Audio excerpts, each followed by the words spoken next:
వినాయక చవితి రోజు మీకు పూజ పురోహితుల చేత చేయించుకోవడం కుదరకపోయినా, మీకు సొంతంగా పూజ చేసుకోవడం రాకపోయినా, కనీసం ఖచ్చితంగా చదువుకోవాల్సిన ఒక స్తోత్రం ఉంది వినాయకుడిది. దాన్ని విఘ్నేశ్వర షోడశనామ స్తోత్రం అంటారు. అంటే వినాయకుడి 16 నామాలతో కూడిన శ్లోకం ఇది. ఈ శ్లోకాన్ని మాత్రం మీరు ఖచ్చితంగా చదువుకోండి, మీ పిల్లల చేత ఖచ్చితంగా చదివించండి.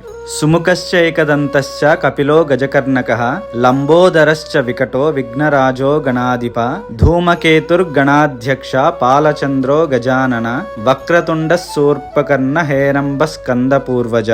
ఇక్కడ వరకు 16 నామాలు. షోడశైతాని నామాని యఃపటే శృణుయాదపి. అంటే వినాయకుడి యొక్క ఈ 16 నామాలు మనం పఠించిన లేదా విన్నా కూడా విద్యారంభే అంటే చదువు మొదలు పెట్టేటప్పుడు, వివాహేచ అంటే వివాహాది శుభకార్యాలు చేసుకోవాలన్నా, ప్రవేశే నిర్గమే తదా అంటే ఏదైనా కొత్త ఇంట్లోకి వెళ్ళడం లేదా ఏదైనా పని మీద బయటికి వెళ్ళడం, సంగ్రామే సర్వకార్యేషు అంటే సంగ్రామం అంటే మనకొచ్చే ప్రతి కష్టాన్ని ఎదుర్కోవడానికి మనం చేసే ప్రతి పని. అలా పని చేసేటప్పుడు సర్వకార్యేషు అన్ని పనులు ఏ పని చేసే ముందైనా విఘ్నస్తస్య నజాయతే ఎలాంటి అడ్డంకులు లేకుండా ఆ పనులు పూర్తవుతాయి. అందుకని ఈ 16 నామాల్ని నామాలుగా లేదా ఈ షోడశనామ స్తోత్రం అని చదువుకోండి. తర్వాత పుస్తకంలో చూసి మీరు కథ చదువుకోవచ్చు.